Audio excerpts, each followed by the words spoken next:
कभी कभी जिंदगी में एक बहुत छोटी सी घटना ऐसा तूफान खड़ा कर देती है जिसकी किसी ने कल्पना भी नहीं की होती। दिल्ली की एक गली में होली का त्योहार मनाया जा रहा था। रंग, पानी, हंसी मजाक, चारों तरफ वही माहौल था जो हर साल होली पर होता है। लेकिन उसी दिन उसी गली में एक ऐसी घटना हुई जिसने एक परिवार से उनका बेटा छीन लिया।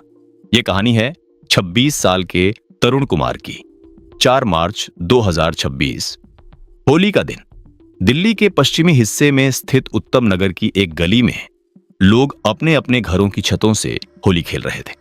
बच्चे पानी के गुब्बारे फेंक रहे थे।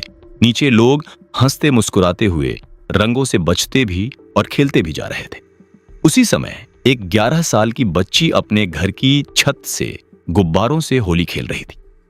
खेल खेल में उसने एक और गुब्बारा नीचे फेंका, लेकिन यह गुब्बारा नीचे से गुजर रही एक महिला पर जा गिरा।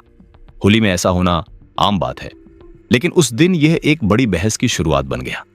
बताया जाता है कि महिला इस बात से नाराज हो गई और उसने बच्ची के परिवार से शिकायत की। कुछ ही मिनटों में दोनों परिवारों के बीच बहस शुरू हो गई। पहले यह सिर्फ शब्दों का विवाद था, लेकिन धीरे धीरे आवाजें ऊंची होने लगीं। आसपास के लोग भी जमा होने लगे। जांच में बाद में यह भी सामने आया कि इन दोनों परिवारों के बीच पहले से भी छोटे मोटे विवाद चल रहे थे। इसलिए जो बात वहीं खत्म हो सकती थी वह धीरे धीरे गंभीर झगड़े में बदलने लगी। उसी समय 26 साल का तरुण कुमार अपने दोस्तों के साथ होली खेलकर घर वापस लौट रहा था। तरुण को इस बात का बिल्कुल अंदाजा नहीं था कि उसकी गली में क्या हो रहा है। वह बस एक सामान्य दिन की तरह अपने घर की ओर आ रहा था। जैसे ही वह गली के पास पहुंचा, वहां माहौल पहले से ही तनावपूर्ण था। कुछ लोगों ने उसे रोका। कुछ ही पलों में बात इतनी बढ़ गई कि भीड़ ने तरुण पर हमला कर दिया। पुलिस रिपोर्ट के अनुसार तरुण को लोहे की रॉड, डंडों और ईंट पत्थरों से बुरी तरह पीटा गया। गली में अफरा तफरी मच गई। लोगों ने किसी तरह उसे छुड़ाया और तुरंत अस्पताल ले जाया गया, लेकिन उसकी हालत बेहद गंभीर थी। सिर पर लगी चोटें बहुत गहरी थीं। डॉक्टरों ने उसे बचाने की कोशिश की, लेकिन अगली सुबह अस्पताल में तरुण ने दम तोड़ दिया। सिर्फ 26 साल की उम्र में एक जिंदगी खत्म हो गई। जब यह खबर उसके परिवार तक पहुंची तो घर में मातम छा गया। जिस बेटे को परिवार ने सुबह होली खेलने भेजा था, वह वापस कभी घर नहीं लौट सका। घटना की खबर धीरे धीरे पूरे इलाके में फैल गई। इलाके में तनाव का माहौल बन गया। पुलिस ने तुरंत मामले की जांच शुरू की। कुछ ही समय में कई आरोपियों को हिरासत में लिया गया। रिपोर्ट्स के अनुसार इस मामले में कई लोगों को गिरफ्तार किया गया, जिनमें कुछ वयस्क और एक नाबालिग भी शामिल था।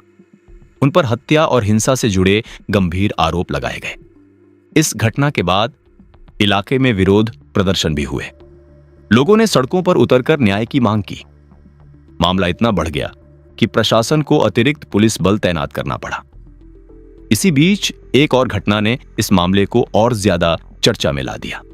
नगर निगम की टीम ने आरोपियों से जुड़े एक घर पर बुलडोजर कार्रवाई की।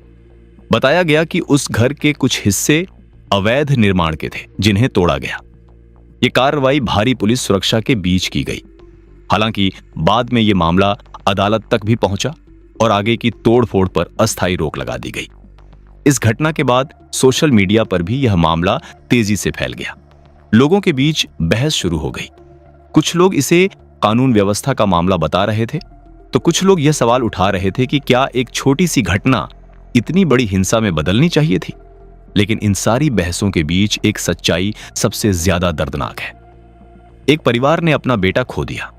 एक ऐसा बेटा जो शायद उस झगड़े से सीधा जुड़ा भी नहीं था। कभी कभी गुस्से का एक पल ऐसी घटनाओं को जन्म दे देता है जिसका पछतावा पूरी जिंदगी रहता है। होली, जो रंगों और खुशियों का त्योहार है, उसी दिन एक परिवार की जिंदगी से रंग हमेशा के लिए चले गए। ये घटना हमें एक बहुत बड़ा सबक देती है, क्योंकि कई बार एक छोटी सी बहस, एक छोटा सा गुस्सा एक ऐसी त्रासदी में बदल सकता है जिसे कोई भी वापस नहीं बदल सकता।